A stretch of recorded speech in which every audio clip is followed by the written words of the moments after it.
अस्सलाम वालेकुम। टैटू, सबसे पहले हम इसको सिंपली डिफाइन कर लेते हैं, यानी कि इसका मतलब क्या होता है। तो भाई देखो, टैटू का मतलब ये होता है कि जब हम कोई परमानेंट डिज़ाइन बनाते हैं किसी भी आदमी की स्किन की डर्मिस लेयर में। अब डर्मिस लेयर क्या होती है? तो दरअसल जो हमारी स्किन होती है ना, इसकी तहें होती हैं, मतलब लेयर्स होती हैं। तो उसमें से एक होती है डर्मिस लेयर। तो इसमें इंक को इंजेक्ट करके कोई ना कोई डिज़ाइन बनाया जाता है, कोई निशान बनाया जाता है, कोई सिंबल बनाया जाता है, या कोई भी जैसा कि होता है ना, कोई लोगो वगैरह, तो वो बना दिया जाता है। तो इसको हम बोलते हैं टैटू। टैटू सिर्फ आजकल के मॉडर्न ज़माने में ही नहीं बनाए जाते, ये आज से कई हजार साल पहले भी लोग अपनी बॉडी के ऊपर टैटू बनवाया करते थे। सबसे ओल्डेस्ट नॉन टैटू तकरीबन आज से 5000 साल पुराना माना जाता है। ये जो आप इस वक्त अपनी स्क्रीन पर देख रहे हो, ये एक डेड बॉडी है, मतलब जिसको हम मम्मी भी बोलते हैं, जिसको डिस्कवर किया गया था 19 सितंबर 1991 को। इसका नाम है ओटजी द आइसमैन, और ये मम्मी इतनी पुरानी है जो कि तकरीबन 3105 बीसी के आसपास की है। जाहिर अगर हम इसको गौर से भी देखें तो हमें इसके ऊपर टैटू नज़र नहीं आएंगे, क्योंकि जाहिर है ना, ये डेड बॉडी काफ़ी गल सड़ चुकी है। लेकिन क्योंकि रिसर्चर्स जब इसको डिस्कवर करते हैं ऐसी डेड बॉडीज़ को, तो वो उनके ऊपर काफ़ी ज़्यादा रिसर्च करते हैं।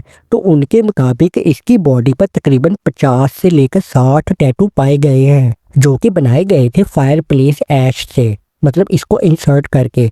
फायर प्लेस ऐश का मतलब ये होता है कि जो सुरमा होता है ना, या जिसको हम काजल बोलते हैं, ये जो सुहा वगैरह होती है, उसका इस्तेमाल करके इसकी जो स्किन की लेयर है उसमें इसको इंसर्ट कर करके ये टैटूज वगैरह बनाए गए हैं। और इसकी बॉडी पर जो टैटू बनाए गए हैं, माना जाता है कि ये कोई ना कोई सिग्निफिकेंट कल्चरल से रिलेट करते हैं, मतलब जो इनका कोई कल्चर वगैरह होता था ना, उसके मुताबिक कोई टैटू है, या फिर कोई सिंबॉलिक मीनिंग हो सकता है जो कि इसकी बॉडी पर टैटू बनाए गए हैं। तो कुल मिलाकर कहने का मतलब ये है कि आज से 5000 साल पहले भी लोग अपनी बॉडी पर टैटू बनवाया करते थे। टैटू दो तरह से बनाए जा सकते हैं, एक हो सकते हैं परमानेंट और एक हो सकते हैं टेम्पररी। अब टेम्पररी तो जो होती है वो तो वैसे ही सर्जरी के बगैर ही रिमूव हो जाते हैं, उनके लिए इतना मसला नहीं होता। लेकिन जो परमानेंट टैटू होते हैं वो बनाए जाते हैं, जो इंक होती है ना, उसको डर्मिस लेयर में, यानी कि जो हमारी स्किन की एक तह होती है उसके अंदर इंजेक्ट किया जाता है। तो जब इस इंक को इंसर्ट किया जाता है तो उससे कोई ना कोई आर्ट बनाया जाता है, या कोई निशान या कोई सिंबल बनाया जाता है। तो इस तरीके से एक परमानेंट टैटू बन जाता है। लेकिन जब परमानेंट टैटू को रिमूव करना हो तो एक सर्जरी चाहिए होती है, या आसान तरीके से जैसा कि ऑपरेशन होता है, तो फिर इसको रिमूव किया जा सकता है, जो कि लेज़र से होती है। लेकिन ये सर्जरी तो होती है परमानेंट टैटू को रिमूव करने के लिए, लेकिन फिर भी ये बिल्कुल गारंटी नहीं होती कि वो अच्छे तरीके से रिमूव हो जाएगा। थोड़ा बहुत उसका असर रह जाता है स्किन पर। अगर आजकल मॉडर्न डे की बात करें तो जो टैटू बनाने वाले आर्टिस्ट होते हैं वो टैटू मशीन का इस्तेमाल करते हैं। अब जो टैटू मशीन होती है ये एक किस्म की पेन तरह की होती है। इसके आगे काफ़ी सारी छोटी छोटी नीडल्स यानी कि सुइयां लगी होती हैं, जो कि हमारी स्किन को पंक्चर करती हैं और उसके अंदर इंक को इंजेक्ट करती हैं। तो इस तरीके से ये मशीन काम करती है और टैटू बनाया जाता है। और ये मशीन तकरीबन 1 सेकंड में 50 दफ़ा स्किन के अंदर पंक्चर करती है।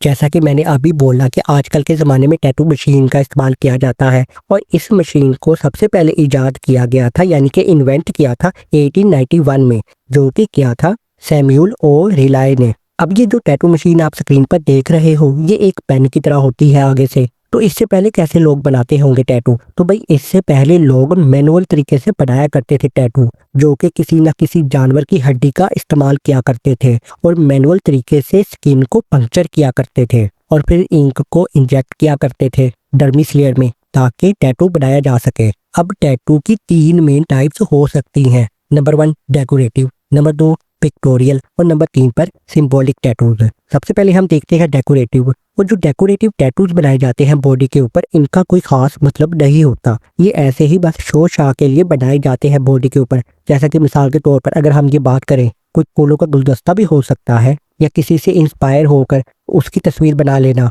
अपनी बॉडी के ऊपर। तो इस तरीके से डेकोरेटिव टैटू को बनाया जाता है। और फिर एक होता है पिक्टोरियल टैटू। पिक्टोरियल टैटू का मतलब भी इसी तरह का होता है कि हम किसी का रेप्लिका बनाते हैं या किसी की कॉपी बनाते हैं। जैसा कि कोई फूल अच्छा लग जाए तो हम उसको अपनी बॉडी पर बनवा लें, या किसी पर्सन की तस्वीर जो हमें अच्छा लगता हो हम उसकी तस्वीर अपनी बॉडी पर बनवा लें। लेकिन नंबर 3 पर जो आता है सिंबॉलिक टैटू, इस सिंबॉलिक टैटू का बहुत खास किस्म का मतलब हो सकता है। सिंबॉलिक टैटू में रिलीजियस भी हो सकता है और स्पिरिचुअल सिंबल भी हो सकता है। अब ये हर किसी की अपनी मर्जी होती है। तो कहने का मतलब ये है कि सिंबॉलिक टैटू में किसी न किसी सिंबल को अपनी बॉडी पर बनवाया जाता है ताकि उसको जाहिर किया जा सके। टैटू बनवाते हुए हाइजीन का काफ़ी ज़्यादा ख्याल रखना पड़ता है। अगर ये ना हो तो इससे इन्फेक्शन भी हो सकता है, इसलिए टैटू बनाने वाले आर्टिस्ट इन चीज़ों का बहुत ज़्यादा ख्याल रखते हैं। और अगर मिसाल के तौर पर अगर परमानेंट टैटू बनाया गया है बॉडी के ऊपर, तो जाहिर है उससे क्या हुआ होता है कि स्किन काफ़ी ज़्यादा पंक्चर हुई होती है। अगर उसका ख्याल ना रखा जा सके, यानी कि जो जख्म हुए होते हैं, तो उसमें इन्फेक्शन होने के चांसेस बहुत ज़्यादा होते हैं। अगर हम गिनीज वर्ल्ड रिकॉर्ड की बात करें तो ऐसी कौन सी खातून है जिसने बहुत ज़्यादा अपनी बॉडी पर टैटू बनवाए हैं, तो इसका नाम है चार्लोट गुटनबर्ग और तकरीबन इसकी बॉडी 98% टैटू से ही कवर है और इसको रिकॉर्ड किया गया था 7 नवंबर 2007 को।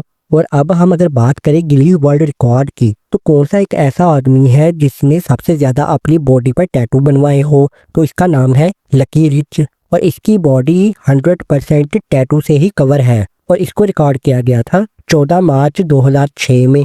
अब हम ये भी जान लेते हैं कि कौन सा ऐसा कंट्री है जो कि पहले नंबर पर जहां पर रहने वाले लोग अपनी बॉडी पर टैटू बनवाते हैं, तो ये है इटली, जहां की तकरीबन 48% पॉपुलेशन ने अपनी बॉडी पर एक लाजमी टैटू बनवाया हुआ है। और दूसरे नंबर पर है स्वीडन, वहाँ की 47% पॉपुलेशन ने एक टैटू लाजमी अपनी बॉडी पर बनवाया होता है। और नंबर 3 पर है यूनाइटेड स्टेट्स, जहाँ पर 46% पॉपुलेशन ने एक टैटू अपनी बॉडी पर लाजमी बनवाया होता है। और अब बिल्कुल आखिर में इंग्लिश वर्ड टैटू ये कहाँ से आया है, तो भाई इंग्लिश वर्ड टैटू ओरिजिनेट हुआ है पोलिनेशियन वर्ड TATAU टैटू से और इसका मतलब होता है मार्क, यानी कि निशान, यानी कि कोई निशान लगाना या कोई सिंबल बनाना। और पोलिनेशियन क्या है, तो भाई ये कुछ ग्रुप ऑफ पीपल हुआ करता था, मतलब कुछ ग्रुप के लोग हुआ करते थे जिन्होंने इस वर्ड TATAU को पहले बोला था। तो ये वर्ड वहीं से आया है जो कि पोलिनेशियन पीपल्स ने बोला था। अगर आपको ये वीडियो इन्फॉर्मेटिव लगी है तो इसको लाइक कर सकते हो, चैनल को सब्सक्राइब भी कर सकते हो। तो मिलते हैं नेक्स्ट वीडियो में, तब तक के लिए अल्लाह हाफिज़।